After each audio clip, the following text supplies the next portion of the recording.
Boa noite, tudo bem? Então, mais uma vez, mais uma noite juntos, prontos para celebrarmos ao Senhor e para compartilharmos a palavra de Deus, para aprendermos mesmo com Ele a respeito do que Ele tem para nos ensinar. É um tempo, sempre tenho afirmado isso, é um tempo difícil que temos vivido, um tempo dos mais complexos que a humanidade já passou. Eu creio que nós podemos entender muitos dos sinais de Deus para nós nesse momento, muitos mesmo. Muitos sinais que vêm afirmar a sua palavra e a necessidade que nós temos em cumprir a sua palavra o quanto antes, em vivermos debaixo da sua autoridade o quanto antes. É tempo de nós meditarmos na palavra de Deus e é tempo de nós procurarmos fazer aquilo que Ele nos ensina, cumprirmos as suas orientações e conduzirmos cada um a sua família de acordo com a vontade do Senhor. Por isso que é tão importante nós nos debruçarmos no estudo da palavra num momento como esse e debruçados na palavra entendermos realmente aquilo que Ele deseja para nós, aquilo que Ele deseja para você e para a sua família. Por isso, eu quero que você preste atenção. Cada parte desse culto, cada momento de leitura bíblica são muito importantes. Cada canção, cada oração que fizermos são muito importantes para um contexto que, ao final, eu espero que você compreenda. Um contexto esse que é o contexto de aprendermos a necessidade de nos submetermos à vontade de Deus e fazermos aquilo que Ele deseja. Para começar, antes de orarmos, antes de cantarmos, eu gostaria de ler com você uma porção da Bíblia que está lá no Salmo 119. Salmo 119, o versículo do 9 ao 16. E a palavra diz assim: Como pode o jovem manter pura a sua conduta, vivendo de acordo com a tua palavra? Eu te busco de todo o coração. Não permitas que eu me desvie dos teus mandamentos. Guardei no coração a tua palavra para não pecar contra ti. Bendito sejas, Senhor. Ensina-me os teus decretos. Com os lábios repito todas as leis que promulgaste, regozijo-me em seguir os teus testemunhos, como o que se regozija com grandes riquezas. Meditarei nos teus preceitos e darei atenção às tuas veredas. Tenho prazer nos teus decretos. Não me esqueço da tua palavra. Eu quero ler de novo o versículo 13 e o 14. Com os lábios repito todas as leis que promulgaste. Regozijo-me em seguir os teus testemunhos, como o que se regozija com grandes riquezas. Eis aí o começo, eis aí a mensagem de Deus, a primeira parte dessa mensagem, onde o Senhor nos orienta através do salmista a procurarmos conhecer a sua palavra e vivermos a sua palavra. Vivermos a sua palavra em cada momento, e não somente vivermos como se fosse simplesmente um, um manual de regras, simplesmente, mas vivermos e nos regozijarmos, nos alegrarmos mesmo, como quem encontra um baú cheio de tesouros.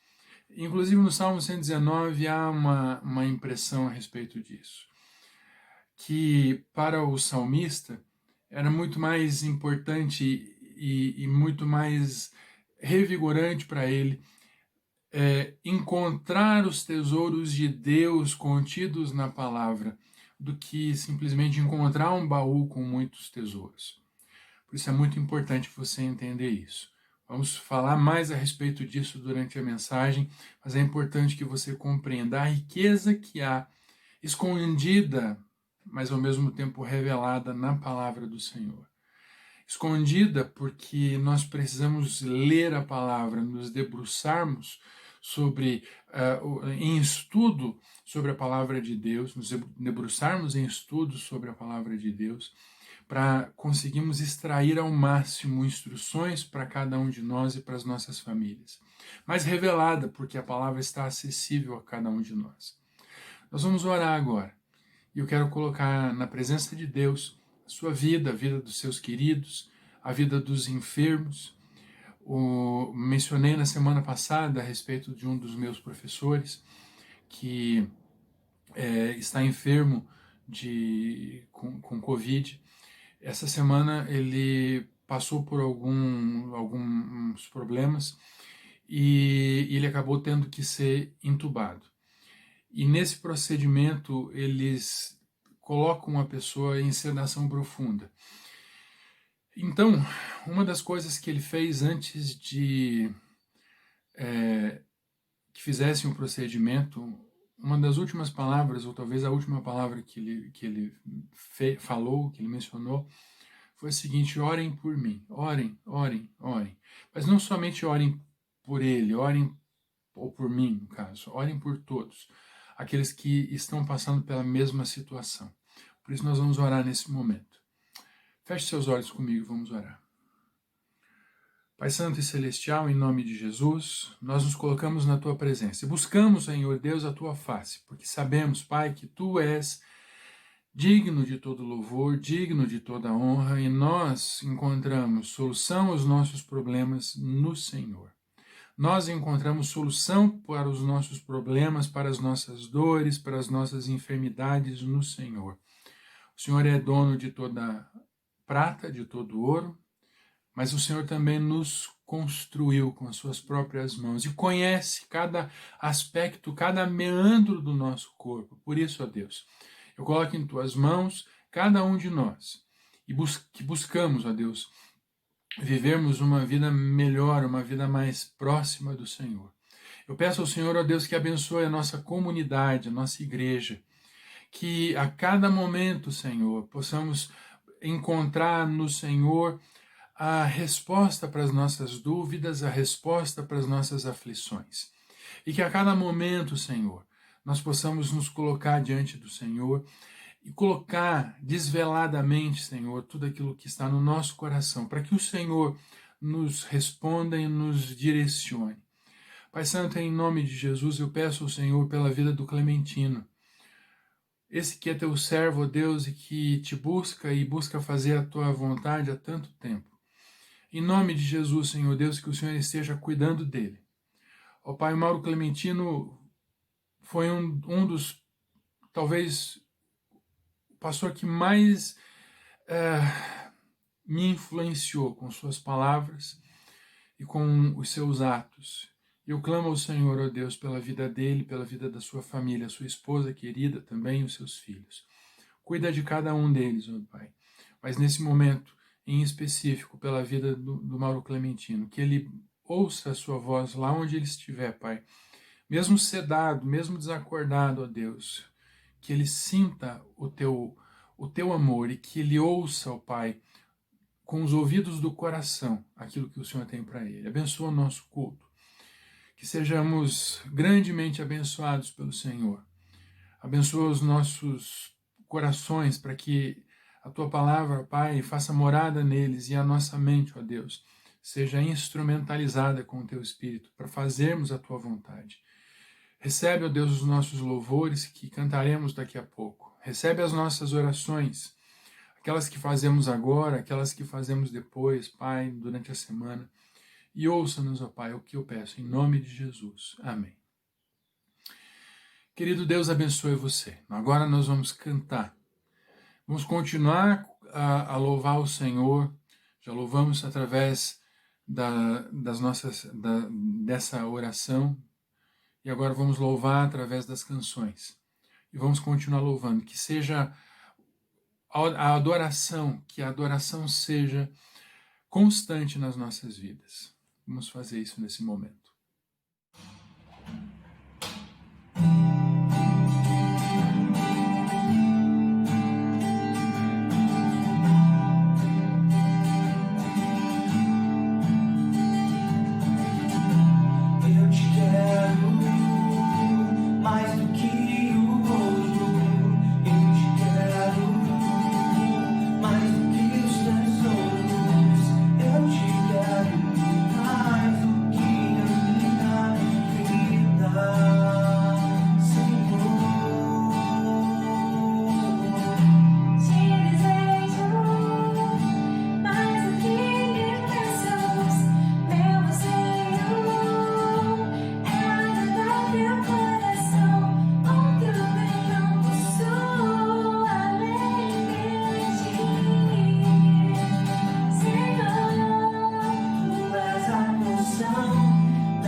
Que que maravilha termos a oportunidade de louvarmos ao Senhor dessa maneira. E que bom é podermos fazer isso em comunidade. Mesmo que a nossa comunidade nesse momento seja uma comunidade restrita aos do nosso lar, né, da nossa casa. Mas, de qualquer forma, nós estamos fazendo isso de maneira coletiva. Cada um de nós nos nossos lares, cantando e adorando ao Senhor. Querido, nessa semana nós iniciaremos uma série mais voltada à, à profundidade do ensino bíblico e a profundidade da aplicação de alguns conceitos nas nossas vidas. Nós vamos expor alguns capítulos da primeira carta de Paulo a Timóteo. E nós vamos falar a respeito, nas próximas 4 semanas, a respeito do relacionamento que ele tinha com o seu discípulo e também com a vontade, a necessidade que Paulo tinha em expor a palavra, a verdade, de maneira pura e concreta e realística para os seus ouvintes, para a igreja ou as igrejas que ele ia fundando, que ele ia plantando. E nessa semana nós daremos início a essa carta, né? É uma série Cartas de Paulo, e nessa carta, na primeira mensagem, eu dei um título a essa mensagem, que é Instruções. Que instruções? Instruções à vida. Instruções ao nosso dia a dia, ao cotidiano. Instruções a respeito de como viver uma vida de cristão, uma vida de exemplo, uma vida de alguém que busca fazer a vontade de Deus. Por isso, instruções. Mas lembra que nós, e eu venho falando isso, nós não somos ligados a regras religiosas. Você nunca vai me ouvir falando a respeito disso. Você nunca vai me ouvir falando a respeito de algo que você tem que fazer para agradar ao Senhor, a não ser que aquilo não venha da profundidade do íntimo do seu ser. Você nunca vai me ouvir falar isso. Porque, e eu vou antecipar um pouco, mas porque a mera execução de leis ou de regras não agradece e não enternece o coração de Deus de forma alguma. Porque quando nós tentamos, e essa é uma perspectiva que eu sempre tive, quando cada um de nós, ou quando você procura agradar a Deus com o intuito de se aproximar dele, na verdade você se afasta dele. Quando você procura agradar ao Senhor com o intuito de receber dele alguma coisa, simplesmente por você ter feito, cumprido alguma coisa, isso não te aproxima de Deus de forma alguma, isso te afasta dele. Por isso que é tão importante você prestar atenção no que se refere ou a que se refere a Bíblia. A Bíblia é uma carta de amor. A Bíblia, eu vou repetir isso, a Bíblia é uma carta de amor. E ela retrata o relacionamento entre o Criador, o Pai, e a sua criatura, o ser humano. E nós precisamos entender o que realmente agrada a esse nosso querido, esse que nos sustenta, o que esse relacionamento de amor de pai e filho, o que agrada a ele, o que faz com que o coração do Senhor se alegre com a nossa vida. É a respeito disso que eu quero falar durante essas 4 semanas. E a respeito disso que eu acredito, que eu entendo, que se refere à palavra de Deus escrita e condensada no livro nessa carta que Paulo escreveu a Timóteo. Nós vamos falar mais a respeito disso. Eu vou fazer mais uma contextualização, mas eu gostaria muito que você entendesse isso. Em primeiro lugar, a Bíblia não é um livro de regras religiosas, nunca foi. A Bíblia é uma carta que expressa um relacionamento de amor e amizade entre Deus, o Criador, e a sua criatura. O desejo que ele tem de transformar essa sua criatura em seus filhos. E é isso que nós vamos estudar nessas semanas. E por isso que a primeira mensagem dessa série de mensagens relacionadas às cartas de Paulo tem esse título, Instruções. E vamos então aprender a respeito dessas instruções que Deus tem para nós. Então, em primeiro lugar, eu quero que você possa compreender a amplitude do amor de Deus revelada através de pequenas expressões. Eu gostaria também que você conseguisse compreender o senso de urgência e de responsabilidade contido no texto que a gente vai ler nesse momento. Nós vamos ler 1 Timóteo capítulo 1, versículo 1 e 2. E nesses dois versículos nesse momento, nós vamos até o versículo 11 nessa noite. Então, nesses dois primeiros versículos, 1 e 2, nós vemos Paulo se apresentando, iniciando uma conversa feita através de uma carta. É como se ele estivesse dando ali o bom dia, dizendo nos nossos grupos de WhatsApp, né? Bom dia, tudo bem? Ele inicia naquele momento dizendo assim, oi, tudo bem? Eu sou o Paulo. É como se você estivesse fazendo a mesma coisa num grupo de WhatsApp, onde você pega, a pessoa sabe que você enviou aquela mensagem porque está escrito ali logo abaixo, logo acima da sua mensagem, o seu nome, ao qual você conectou aquele telefone. Então, quem está recebendo aquela mensagem sabe que você é aquela pessoa. Provavelmente você está na lista de telefones daquela pessoa naquele aparelho. Então, entenda que aparentemente, então deixa eu só terminar essa explicação, então veja só como é interessante. É como se o Paulo, mandando uma mensagem de WhatsApp para o Timóteo, fala assim, oi, tudo bem, Timóteo? Aqui é o Paulo, o apóstolo, sabe? Aquele que, eu vou ler já, mas aquele que tem trabalhado para fazer isso, aquilo outro, e que busca fazer a vontade do Senhor, tá? Você se lembra de mim, não é? Então, aparentemente soa estranho isso, mas você já vai entender. Vamos ler então aqui esse texto. 1 Timóteo, capítulo 1, versículo 1 e 2, a palavra diz assim, Paulo, apóstolo de Cristo Jesus, por ordem de Deus, nosso Salvador, e de Cristo Jesus, a nossa esperança. Timóteo, meu verdadeiro filho, ou a Timóteo, meu verdadeiro filho na fé, graça, misericórdia e paz da parte de Deus e Pai de Cristo Jesus, o nosso Senhor.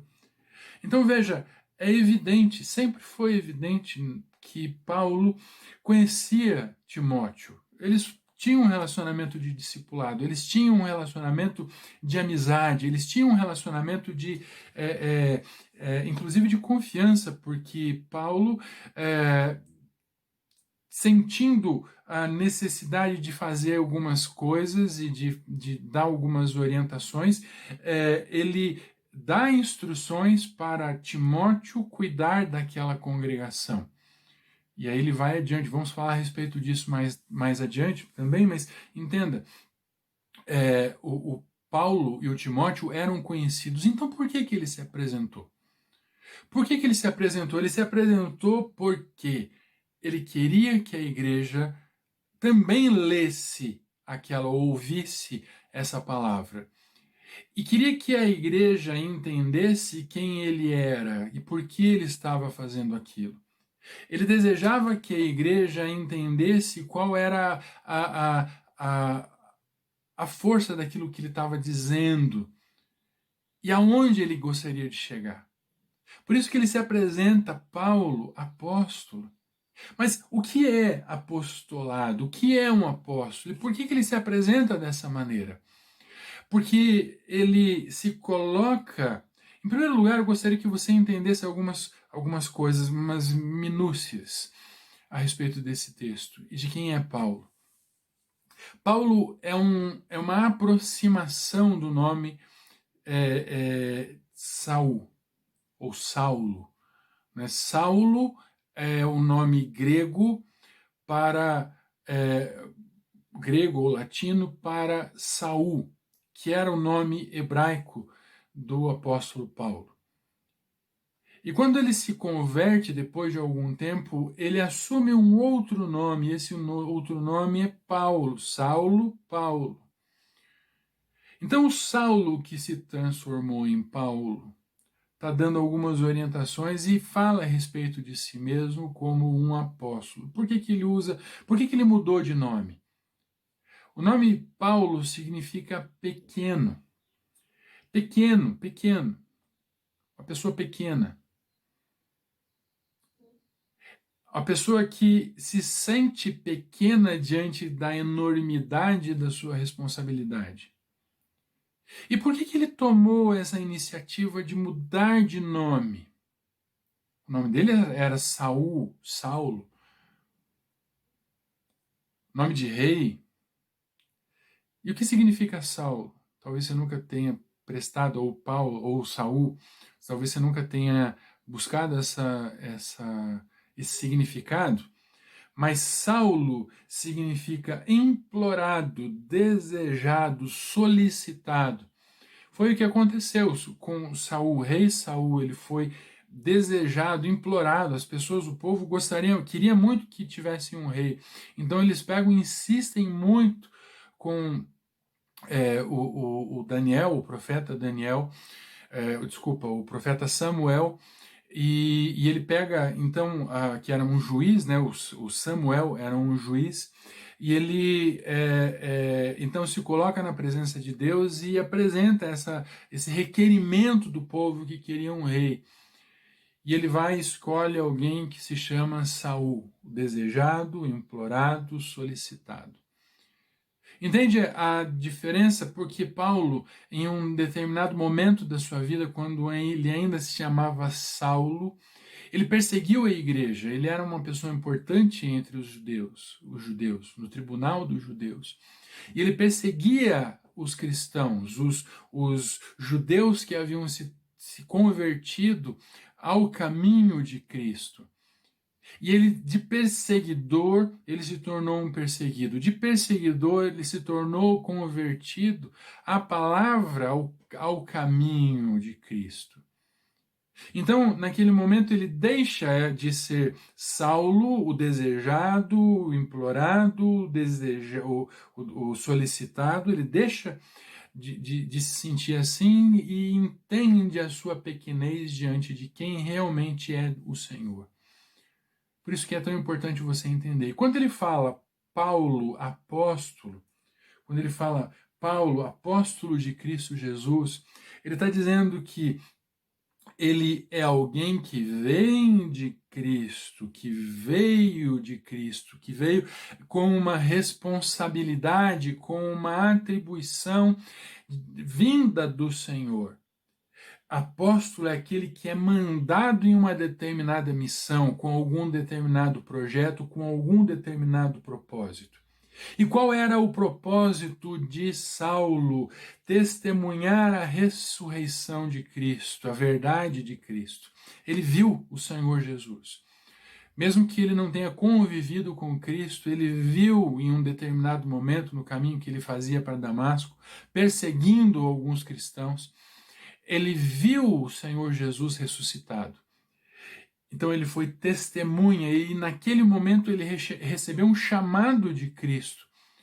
Ele recebeu um chamado de Cristo: pare de fazer isso, pare de perseguir os meus queridos, os meus filhos. E houve todo um processo, Está lá no livro de Atos dos Apóstolos, e você vai poder enxergar isso lendo. Se você nunca leu, você pode fazer essa leitura mais tarde. E você vai ver que há todo um processo de conversão, todo um processo de preparação daquele homem chamado antes Saulo para se tornar o Paulo. E aí, em um determinado momento, ele recebe esse chamado, esse apostolado, e realiza determinadas coisas que um apóstolo que tinha a mesma o mesmo peso, a mesma importância que os outros apóstolos tinham tido, ou estavam tendo. Os outros 12 apóstolos estavam tendo. Ele tinha poder de realização e fazia algumas coisas em nome de Deus.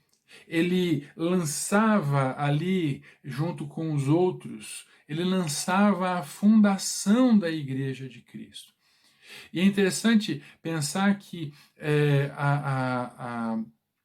em um determinado momento, uma das tribos de Israel, ela foi, porque são, no caso, em vez de 12, são 13 apóstolos, mas é que em um determinado momento da história de Israel, há uma divisão, só a nível de curiosidade, mas há uma divisão entre uma das tribos. E essa tribo passa a ter 2 nomes. E essa tribo que foi multiplicada, foi dividida, ou foi multiplicada, eu gosto mais de pensar nisso. Então, em vez de ficarem 12 filhos de Israel, de Jacó, foram 13 filhos de Jacó, ou de Israel. Então, veja a importância que ele teve, que ele respondeu, mas veja também a pequenez que ele se sentia em relação a tudo aquilo. Ele tinha ele sabia exatamente quem ele era. E é muito importante nós entendermos qual é o nosso papel. Qual é o nosso papel no reino de Deus? Qual é o nosso papel naquilo que ele tem colocado em nossas mãos? Deus tem colocado coisas em suas mãos. E é importante que você entenda quem você é na presença dele. É importante que você compreenda quem você o que Deus deseja realizar ao mundo, no mundo, através da sua vida, através de quem você é. Veja como é importante você se reconhecer, como é importante você saber a respeito do que você está falando, entender em profundidade a palavra do Senhor, porque você é instrumento de Deus para levar a palavra àqueles que não conhecem. Entenda isso. Entenda a profundidade desse ensinamento, entenda a profundidade do que Deus deseja fazer na sua vida. Foi isso que o Paulo fez. Paulo buscou entendimento, buscou a compreensão daquilo que ele vinha fazendo. E se colocou na presença de Deus e disse sim. Disse sim, eu não consigo, eu não posso fazer sozinho, mas o Senhor tem me dado essa orientação, o Senhor tem me dado os instrumentos para ser útil ao Senhor. Essa foi a perspectiva de Paulo em relação ao seu ministério. Qual é a perspectiva que você tem em relação ao que Deus tem dado para você? Você tem entendido realmente que Deus deseja usar você, ou você ainda está se julgando incapaz, ineficaz, ineficiente, insignificante diante da vontade do Senhor? Eu tenho que dizer algumas coisas para você em relação a isso. Realmente você não pode levar a palavra de Deus, realmente você não é capacitado para levar a palavra de Deus. Mas sabe o que é interessante? Que ele te faz capaz, ele te faz digno, ele te faz instrumento dele. Aí você pode pegar e dizer: eu não quero fazer a tua vontade, Senhor. Ou você pode optar por fazer a vontade de Deus. Naquele momento de conversão de Paulo, você vai ler isso lá em Atos, você vai notar que uma das coisas que o Senhor fala, que Cristo fala ao Paulo naquele momento, é o seguinte: dura É dura coisa ficar recalcitrando no seu coração, ficar negando o que você já sabe, ficar negando aquilo que já foi revelado para você. Então, querido, se você está na presença de Deus, se você conhece o Senhor, eu digo para você, diga sim a Ele. Diga sim.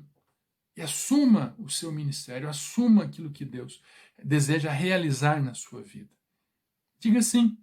Esse é o momento. Diga sim ao Senhor.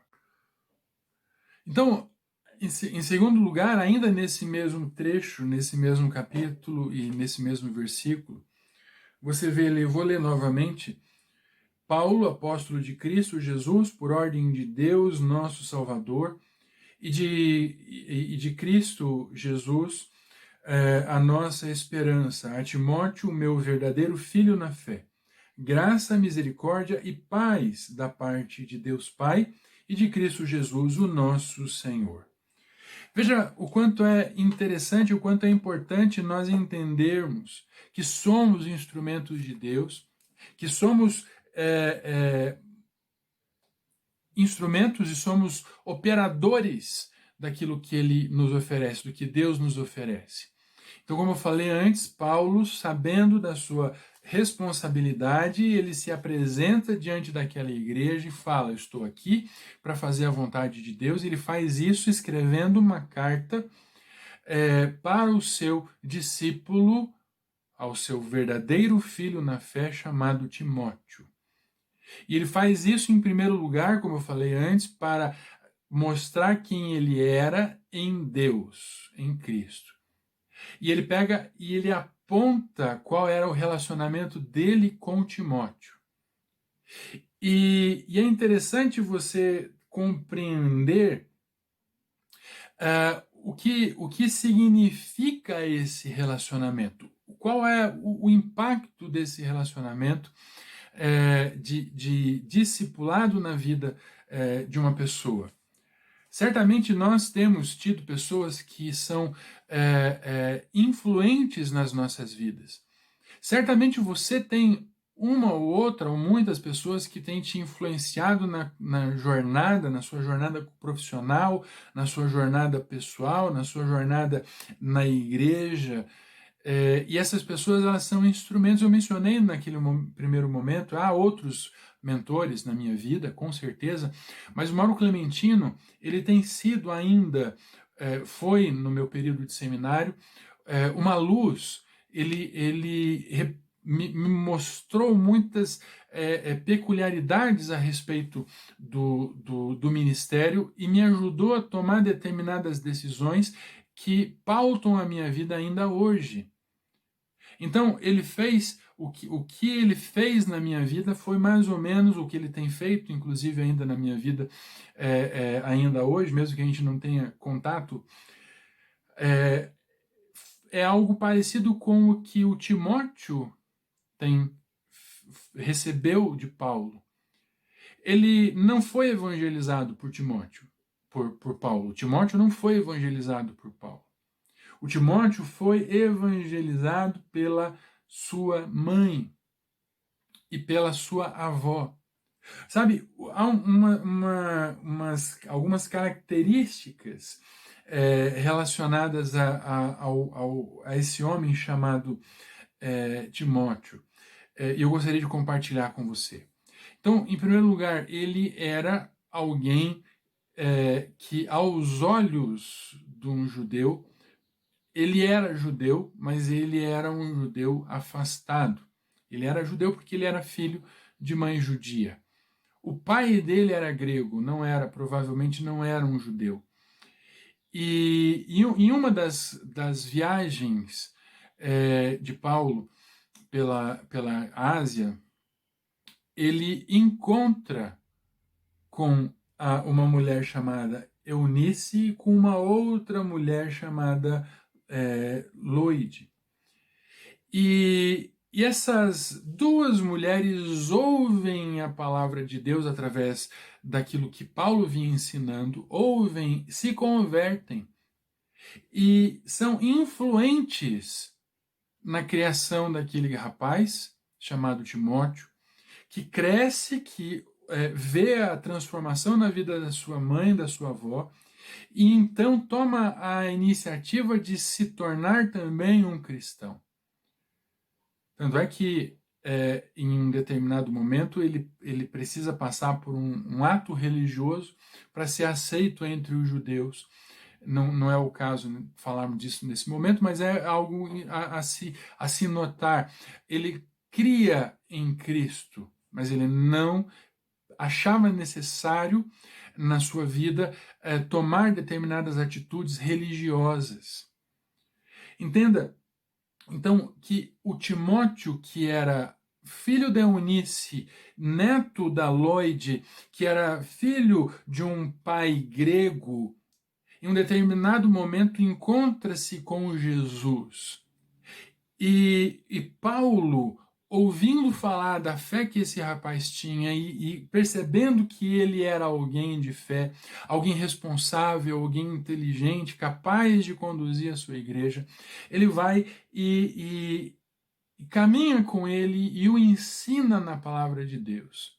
Veja, o que eu estou falando para você é que cada um de nós tem o dever de ensinar a alguém a profundidade do Evangelho de Cristo. Eu, como pastor, infelizmente, eu não tenho condições de ser efetivamente o discipulador de todas as pessoas que passam pela minha vida, ou que passaram pela minha vida. Mas tive e tenho a grata satisfação de ter alguns desses tantos que passam e que têm passado pela minha vida, aos quais eu posso me referir, inclusive como discípulos, inclusive como filhos na fé. Entenda o quanto isso é importante, o quanto isso ao mesmo tempo é gratificante, porque nós podemos ver Deus agindo na vida de pessoas que são importantes para nós também, e nós podemos ver Deus indo além do que Ele foi em nossas vidas. Isso é um relacionamento de discipulado. E eu estou me referindo a isso. Você precisa manter relacionamento de discipulado com as pessoas que você ama. Em primeiro lugar, com a sua família. De alguma maneira. E o discipulado, só a título de informação, o discipulado não é exatamente uma aula que você vai dar para alguém, mas é vida que você vive com essa pessoa. Isso é discipulado. Tá? Isso é discipulado. Discipulado não é você pegar e ler uma cartilha. Discipulado é você viver com alguém. Foi o que aconteceu com Timóteo. Timóteo viveu durante algum tempo, caminhou, viajou com Paulo, viu a verdade, viu o senso de responsabilidade que ele tinha com aquela palavra e buscou repetir, buscou fazer a vontade de Deus daquela mesma maneira. Então entendo o quanto é importante você reproduzir o que você tem recebido em outras pessoas. Então esse homem chamado Timóteo, filho de um pai grego com uma mulher judia, neto de uma outra mulher judia chamada Lóide, que foi evangelizado por elas. Esse homem foi incumbido de anunciar a palavra e administrar uma igreja que havia sido plantada por Paulo.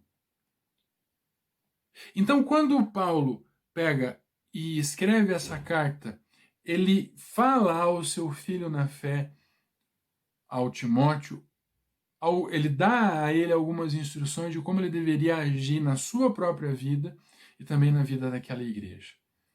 Veja o quanto é importante você entender. E sabe, ele termina esse momento, como é importante você entender o quanto você é capaz de influenciar positivo ou negativamente a vida de alguém. É muito importante você entender isso. Que você pode influenciar positiva ou negativamente a vida de alguém. Eu prefiro sempre influenciar a vida das pessoas de maneira positiva. Sei que às vezes falhamos, mas de maneira geral, nós precisamos aprender a fazer isso, a distribuir aquilo que recebemos. E ele encerra essa saudação, esses 2 primeiros versículos, Então entenda, a primeira coisa que eu falei na primeira parte foi da responsabilidade que temos em entendermos o chamado de Deus para as nossas vidas. Agora eu digo para você a respeito da responsabilidade que nós temos de compartilhar a palavra de Deus com outras pessoas e trazê-las a um nível mais profundo de compromisso. Essa é a nossa responsabilidade. Então, no final desse versículo, desse capítulo, desculpa, na segunda parte do versículo 2, ele fala: graça, misericórdia e paz da parte de Deus, Pai, e de Cristo Jesus, o nosso Senhor. Então, entenda o que ele o que ele fez, o que ele fala nesse momento é algo relacionado à fé que ele tinha e que ele possuía em relação a quem ele servia. E ele usa duas expressões e uma terceira. Ele usa uma expressão que era relacionada aos gregos, ele usa uma outra expressão relacionada aos hebreus, e a terceira que eu já vou me referir agora. Então, como que os judeus se faziam a saudação? Até mesmo ainda hoje fazem isso, shalom. Eles pegam e falam shalom. Shalom é com M no final. Então eles falam shalom e falam, não é somente paz.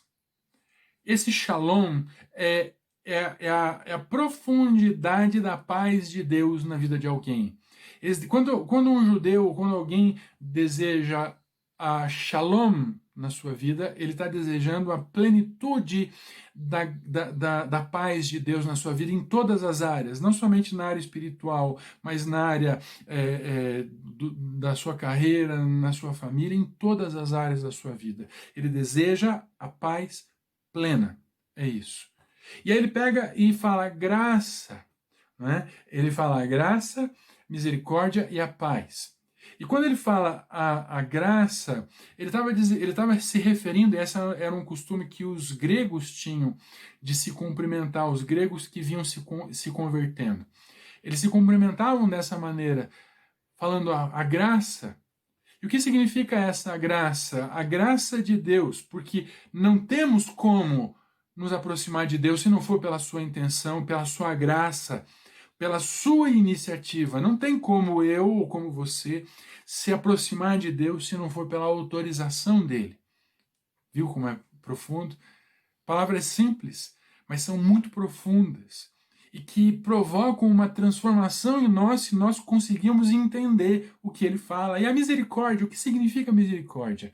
Misericórdia significa, e essa era a compreensão que ele tinha, a certeza de que Deus conhecia a profundidade da dor humana. Misericórdia. Misericórdia significa ter mais ou menos como se tivesse o mesmo coração, se aproximasse do mesmo do coração da outra pessoa. Então é como se Deus, e isso é a vida, a presença de Cristo, de Jesus no mundo, em nossas vidas, mostra que o Senhor, ele compreendeu a nossa aflição em vivermos longe dele, entendeu a profundidade do nosso pecado, a profundidade do nosso distanciamento dele, e aí o que ele faz?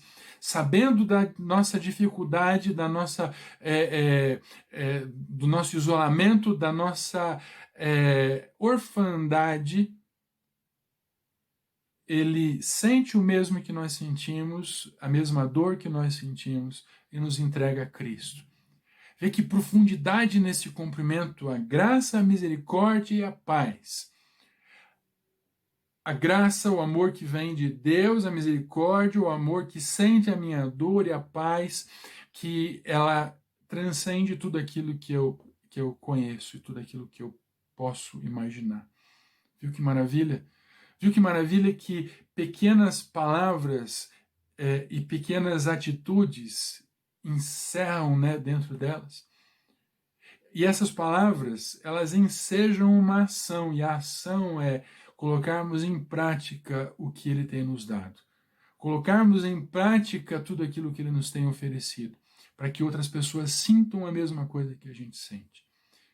Também é o que eu desejo para você nesse momento. Também é o que eu desejo que você faça com outras pessoas, que você multiplique grandemente o amor de Deus, que Deus tem por você para outras pessoas. Então, em terceiro lugar, o que eu gostaria de compartilhar com você está aqui contido a partir do versículo 3. 1 Timóteo, capítulo 1, versículo 3 em diante. Eu vou ler até o versículo 8. E diz assim: Partindo eu para a Macedônia, roguei-lhe que permanecesse em Éfeso para ordenar a certas pessoas que não mais ensinem doutrinas falsas e que deixem de dar atenção a mitos e genealogias intermináveis, que causam controvérsias em vez de promoverem a obra de Deus, que é pela fé. O objetivo dessa instrução é o amor que procede de um coração puro, de uma boa consciência e de uma fé sincera. Alguns se desviaram dessas coisas, voltando-se para discussões inúteis, querendo ser mestres da lei quando não compreendem nem o que dizem, nem as coisas acerca das quais fazem afirmações tão categóricas. Sabemos que a lei é boa, se alguém a usa de maneira adequada. Como é importante esse texto! E como é importante para nós entendermos o que realmente Deus deseja para nós, o que realmente Deus deseja para a sua criatura, para quem nós somos. E o que Ele deseja para nós de maneira objetiva no nosso dia a dia. Sabe, veja, eu falei a respeito da confiança que o Paulo tinha em relação ao seu filho na fé. Ele afirma ali no versículo 3 que ele estava partindo adiante para Macedônia, onde hoje é a Turquia, era mais ou menos aonde o Timóteo estava localizado naquele momento. Então, ele sai daquele lugar, ele caminha junto, ele viaja junto com Timóteo, vai até aquela cidade, até aquela congregação, deixa Timóteo ali, segue adiante, vai para a Macedônia, porque ele confiava que tudo o que ele havia ensinado seria útil para que ele direcionasse a congregação a viver de maneira que agradasse a Deus plenamente e fosse então cumprida a vontade de Deus no meio daquele povo que era gentil, que não eram judeus.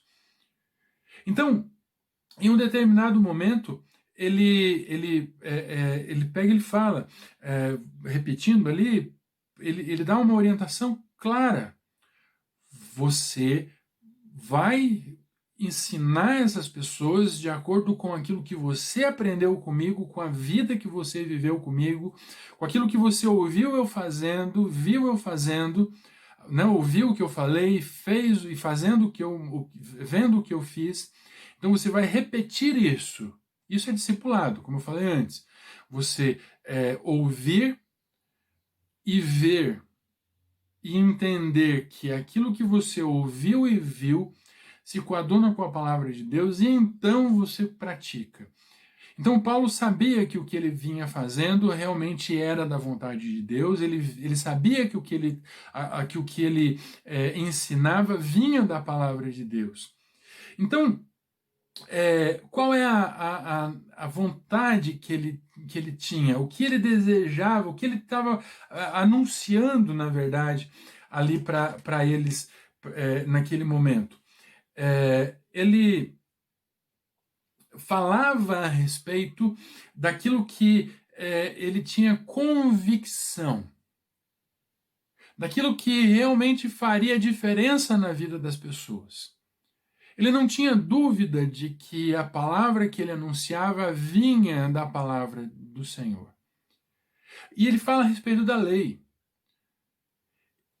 E fala a respeito de genealogias intermináveis.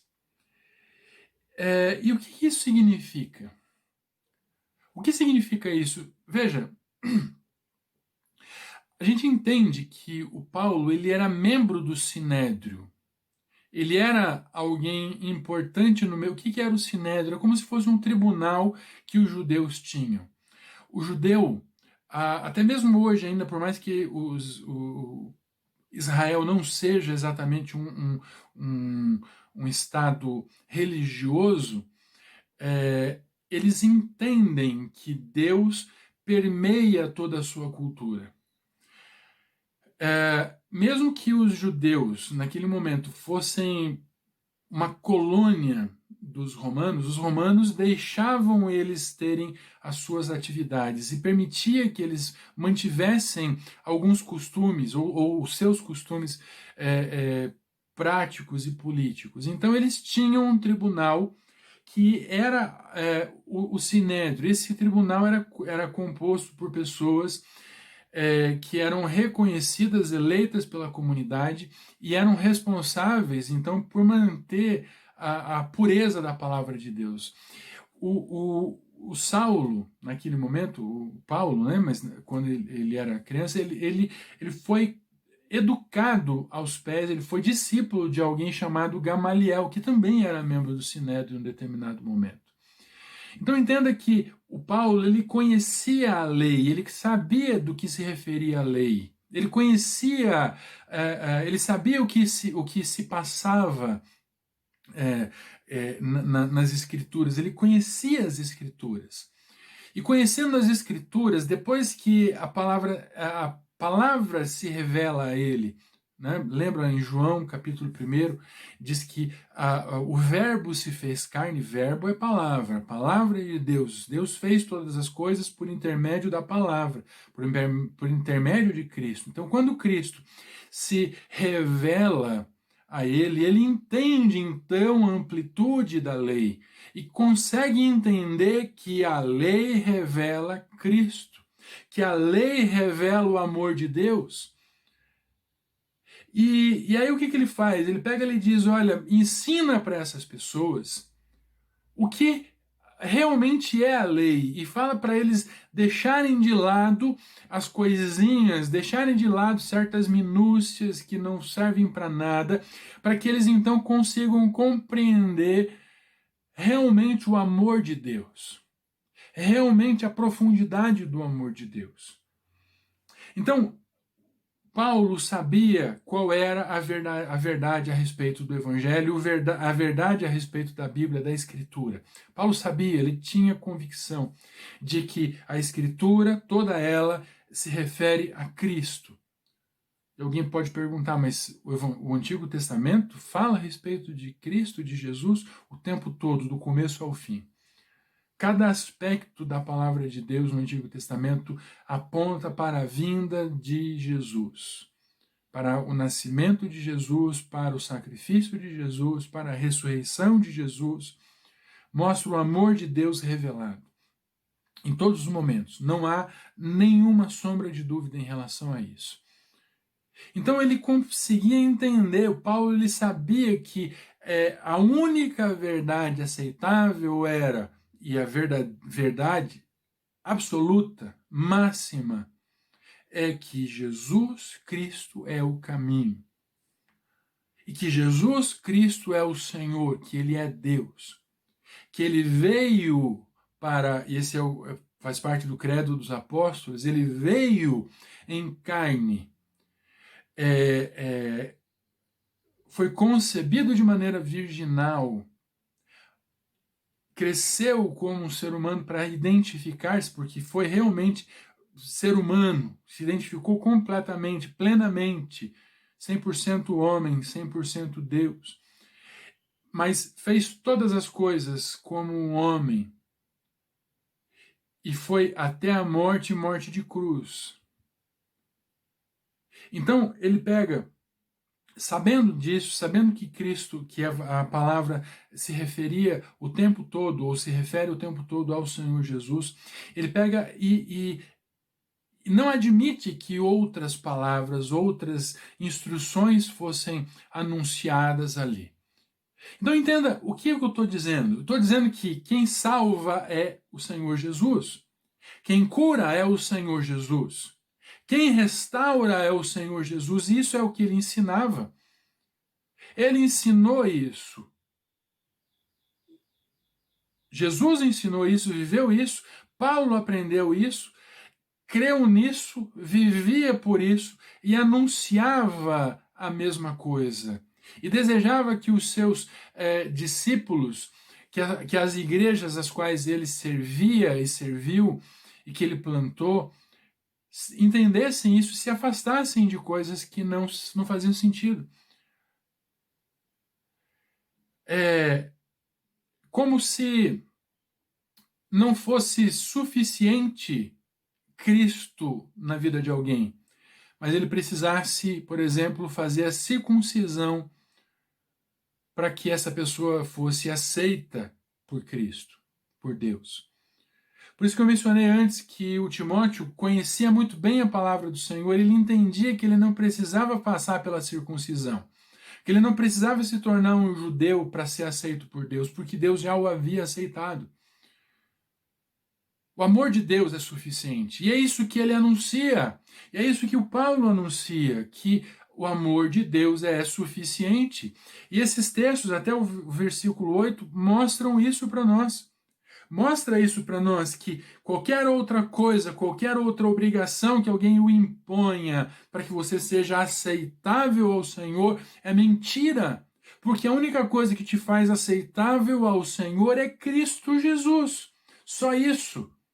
Não tem outra pessoa, não tem outra circunstância, não tem um ritual que você faça que seja suficiente para te levar ao céu, ao paraíso, a viver a eternidade ao lado de Deus, o Pai, a não ser Cristo Jesus.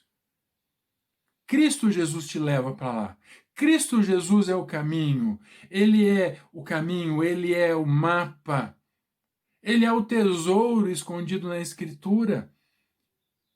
Sabe, o que esse texto mostra para nós? Mostra para nós o amor de Deus e o cuidado que Deus tem em apontar para cada um de nós o quanto Ele nos deseja e o quanto Ele deseja que cada um de nós entenda a profundidade e a simplicidade do seu amor. Então, Paulo ele fala, para com isso. Para de falar outras coisas. Ele diz para o Timóteo, impeça que eles façam, ensinem isso. Fala para eles pararem de perder tempo com superficialidades. Eu vou dar uma só. Durante algum período da igreja, haviam concílios ou reuniões de autoridades da Bíblia que discutiam quantos anjos cabiam na ponta ou podiam se equilibrar na ponta de uma agulha. Eu não sei qual a finalidade disso, eu não sei se anjos se equilibram em alguma coisa, mas eles faziam isso. Qual é a finalidade de você buscar entendimento a respeito de quantos anjos se acomodam na ponta de uma agulha? Para quê? Sabendo que, de verdade, quem salva é o Senhor Jesus e que os anjos, eles obedecem ao Senhor e que são ministradores, mas não são receptores de adoração, mas são instrumentos de Deus para a revelação da sua glória. Entende? Outra coisa que algumas pessoas fazem ainda hoje é buscar o nome de anjo. Buscar o nome de anjo para que, talvez, sabendo o nome desse anjo, tenha algum tipo de alguma vantagem. Para quê? Cristo é suficiente. Cristo é suficiente. Deixe de pensar em superficialidades, em amenidades e entenda a profundidade do que a lei reflete. A lei reflete o amor de Deus. A lei reflete o amor de Deus. Deixa superficialidades para lá, deixa coisas, amenidades para lá, deixa genealogias para lá e se concentra no que é importante. E o que é importante é Cristo. Ele é importante. Ele é fundamental. Ele é tudo. Então, eu deixo para você nesse momento, eu falei que ia até o 11, mas nós vamos até o 8. Eu deixo para você a seguinte reflexão e a orientação: deixe de procurar coisas mágicas e se concentre naquilo que realmente faz sentido, que é Cristo.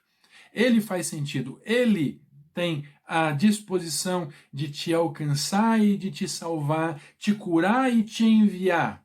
É ele. Ele faz isso. Mais ninguém. Ele te ama e te deseja ao lado dele. Ele te ama e te deseja junto dele. Deixa de lado todas as outras coisas. Entrega o teu coração ao Senhor Jesus. Entrega o teu coração ao Senhor Jesus e confia nele. Você quer uma instrução? Você quer uma instrução para a sua vida dar certo? Confia no Senhor. Entrega o seu caminho a Ele. Confia em Cristo com toda a força, com toda a profundidade do seu coração. E você vai ver o quanto Ele te ama, o quanto Ele te ama, o quanto Ele anseia por você ao lado dele. Entrega o seu coração ao Senhor Jesus agora. Confia nele e busca fazer a vontade dele. Em nome de Jesus. Que bom poder ter participado com você desse culto. E que bom poder ser instrumento de Deus para compartilhar com você uma palavra tão profunda e tão simples ao mesmo tempo. E que enseja tanto amor e tanta gratidão. Eu gostaria muito que você pudesse sentir a alegria que eu sinto em compartilhar a palavra de Deus com você. E eu gostaria muito que você pudesse ser instrumento de Deus também compartilhando essa mensagem com outras pessoas. É muito importante para que outras pessoas tenham acesso àquilo que o Senhor tem para dizer para elas. Eu gostaria muito que você ouvisse, que você colocasse em prática essa palavra e fosse instrumento de outras pessoas. Antes de orar por você, na verdade você vai orar em casa, eu vou te deixar uma bênção. Eu gostaria muito que você entendesse que não há significado nenhum em você ser simplesmente membro de uma igreja, de você carregar uma Bíblia, de você se nomear evangélico, se de fato você não tiver Cristo em seu coração. Você pode ser evangélico, você pode ter católico, não importa, você pode ser cristão de modo geral, você pode conhecer a Bíblia inteira, mas se você não tiver verdadeiramente Cristo, você não tem nada. Essa é a orientação, esse mais uma pequena reflexão a respeito de tudo que a gente vem aprendendo.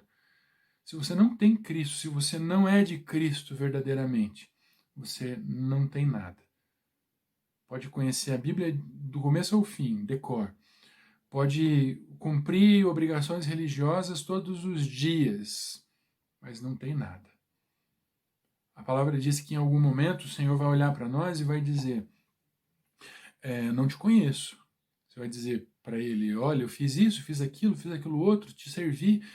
E se você não tiver ele verdadeiramente, se você não for verdadeiramente dele, ele vai dizer, eu não te conheço. Nunca foi meu. Então eu desejo realmente que você entregue a sua vida ao Senhor Jesus. Mais uma vez afirmo isso para você.